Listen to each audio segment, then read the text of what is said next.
welcome you to a new video. It's kinda after a long time because I had so much work, so I didn't post much, so I'm really sorry for that, but I will try to translate more vlogs faster, so let's get into it. First, I want to thank you for all the amazing feedback on the last video about the AI and projectors. Though it was more focused on AI, I really love when you send me your own thoughts, so I will try to come up with more topics that might interest you, so you can tell them in the comments. But today's topic probably won't be super deep because I still don't consider myself an expert, but I think I can already share some insights and tips about how to sell art, how to get started and how to keep going. To start with, I should say that most of my income still comes from commissions, and I would also like to talk about how I transitioned from doing craft-like commissions, repainting family photos, portraits or pets, to creating more of my own original work. That is, people now ask for my style. They might just give me a basic prompt like a witch and I come up with the rest. That shift still feels surreal to me.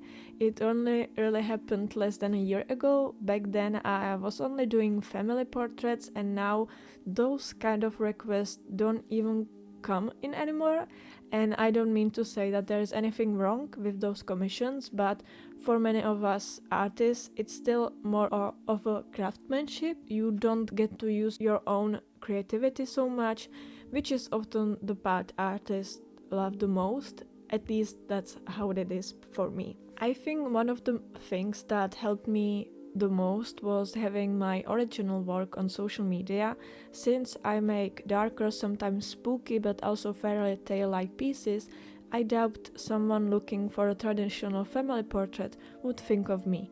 So if you have your own consistent style and portfolio, people will start to reach out because they want something in your style. That's why they are following you. Which brings us to the question of what makes people want to buy your work or commission you. I think the most important thing is having a portfolio and a history of work. When it comes to craft commissions, people mostly care about how technically skilled you are, can you draw portraits or whatever they need. But when they want something in your style, it's important that your style is recognizable. If your work is all over the place, one day a portrait, then a landscape, then a still life, and each in totally different style, people won't really know what to expect. They won't think, oh, I want a piece in their style, because it's not defined yet. That's also why I want to make a video about how to find your style. I think I found mine to some extent. Of course, it's still evolving and it will probably always will. I even made a partial video on this already, so yes. The first thing, portfolio. But I would also like to go back to the very beginning. Sorry, it's a bit zigzaggy. I have written script, but I'm not really following it. So in the beginning of your art career, you need to realize you are a business owner if you want to make money from your art. Of course, art can still be just a side hustle, something you do alongside school or another job, but you have to set your goals and expectations. If you want to live of it, you will be painting all the time, managing your early stage business 24/7. Like most entrepreneurs, you will be working weekends, holidays and vacations, or at least that's what I do to have some money from it. So ideally you should set clear days off, but in reality that rarely happens for me. So it's important to know, do you want this to be a full-time career, a steady side income, or just something casual, or maybe just a hobby? Right now I'm overwhelmed because I took on way too much and I'm still in school. Last summer I started seriously doubting if this is even for me. My health wasn't great and I kept wondering if I could really be my own boss. So yeah, keep in mind, art is still a business. You are your own boss, which has a lot of upsides and a lot of downsides. Back to portfolio and social media. Currently 99.9% of my sales and commissions come through social media. Before it was just family and friends, so having a recognizable personality really helps. Portfolio is just pictures. You can find countless beautiful ones online, but people like to connect with you as a person. They want to relate to your work, not just, oh, that's a cool painting, but oh, that's Eleanor, the one with mental health struggles. Just joking, but you get the idea. It's the same thing that works for streamers and YouTubers. People stay for their relationship even if it's one-sided, and that's what keeps them around. As for original pieces, share your portfolio, show what you are working on. It's really just a numbers game. The more people see your work, the more demand there will be.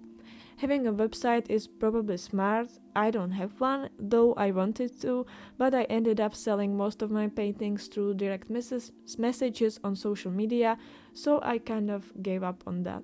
So it's okay if you have only social medias, for example Instagram or TikTok, but on TikTok people usually don't message you, so it's just another platform that you can show your artworks, and then the people that really like it will come to your Instagram, for example. So the most important thing is visibility, as I said, that people see your art and can actually choose from it. Then there is the pricing.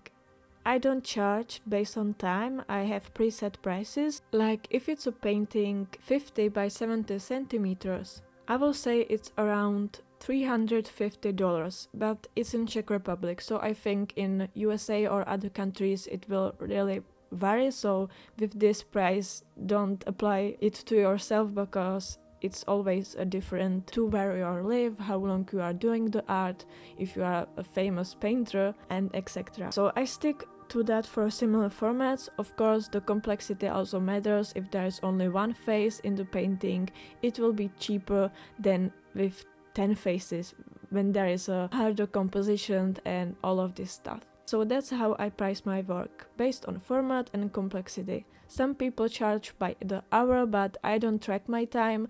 I find it kinda unfair because sometimes certain parts take me forever to paint and that's not the client's fault.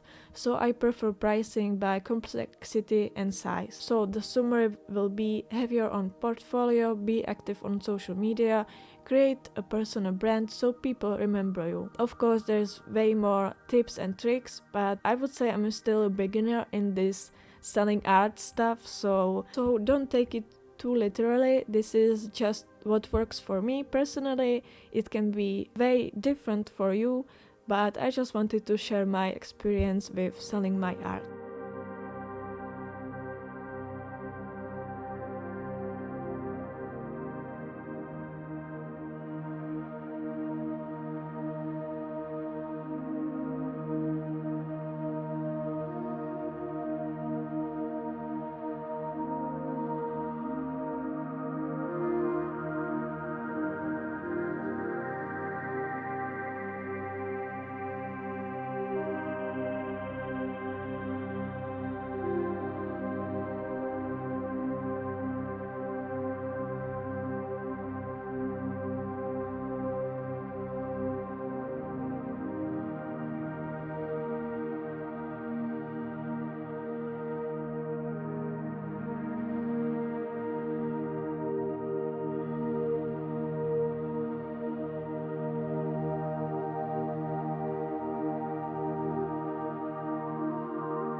Co to znamená plž? jedna plž. Co to je? Lžíce? Lžíce. Děláte si srandu.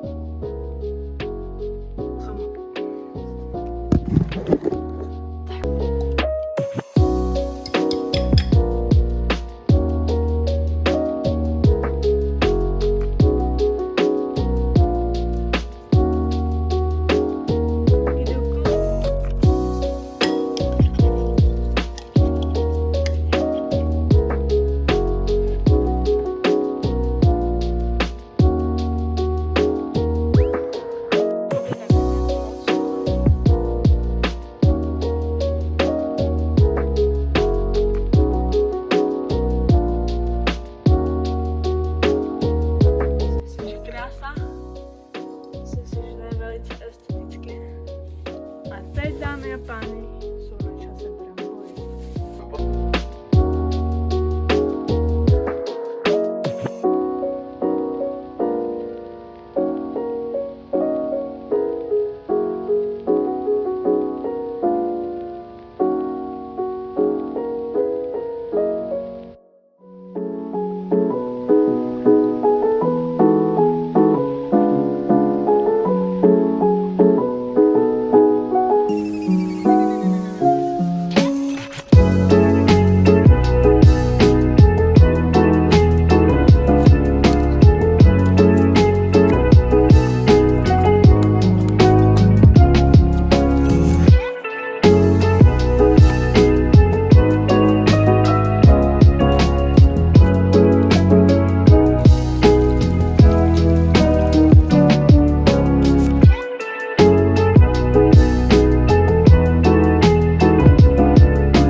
Actually, not bad.